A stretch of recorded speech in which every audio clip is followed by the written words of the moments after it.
Hi, this is Paul Francis. I'm Director of Research and Development for the Avida Zildjian Cymbal Company.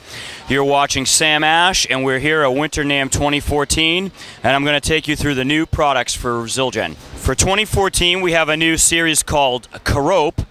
We've been talking to a lot of our dealers and distributors and artists for the last 3 or 4 years, and they've asked us to kind of fill a niche in our K voicing. So we spent a lot of time developing the Kerope series. These cymbals are very reminiscent of cymbals from the 50s, 60s, and 70s, whether you like A Zildjian or K Zildjian.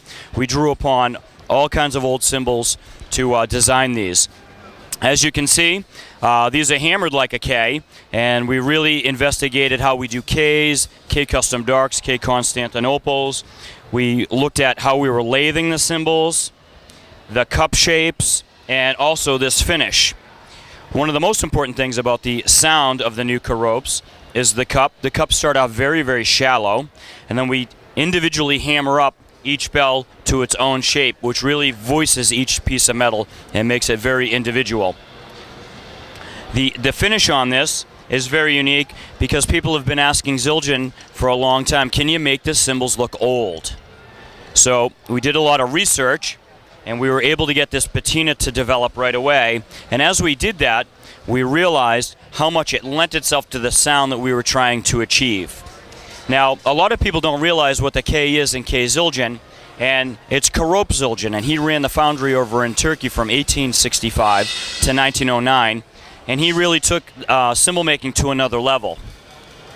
So Debbie and Craigie, who run Zildjian now, wanted to pay homage to the Kerope Zildjian and the famous K Zildjian trademark.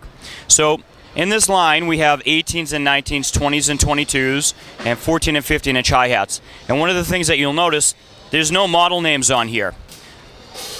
We're not going to tell you if it's a ride or a crash. You play it however you want. These really harken back to when you'd go into a music store and you'd play some cymbals and you do what you want. So I'm going to start here, and we're going to play a 22, then a 20, and then another 22, and we'll go down the line, and I'll take you around with all the new products for 2014. So here's the 22.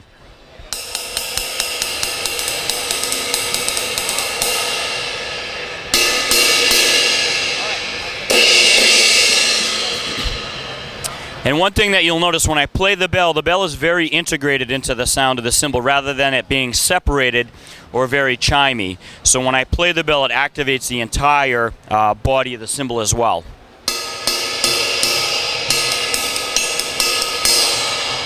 This is very reminiscent of old A's, old K's, where we wanted to get back to that sound. Another attribute with this series of cymbals is that it plays within the frequency range of the drum set, so it's great for recording. The engineers are not going to have to worry about EQing the overheads because the cymbals are really separate from the sound of the drums. So let me move on. I'll play a 20 next.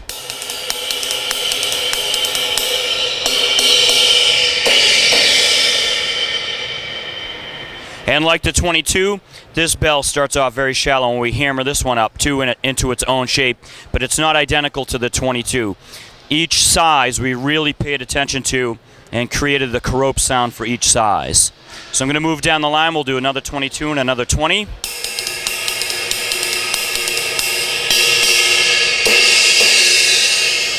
And another 20.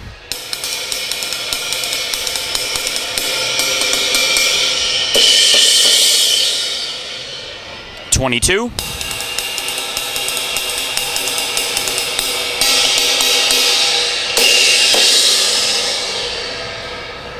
And then last but not least, another 20.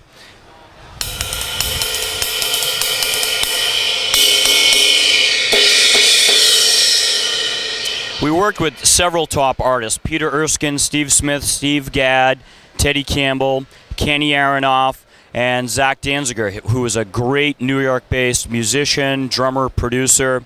And one of the things that we were told, especially by Steve Gadd, was make cymbals and let the drummers go into the stores and find the cymbal that speaks to them. And on that note, out of all of these cymbals, if I were to pick out a Kerope to play, this one's speaking to me.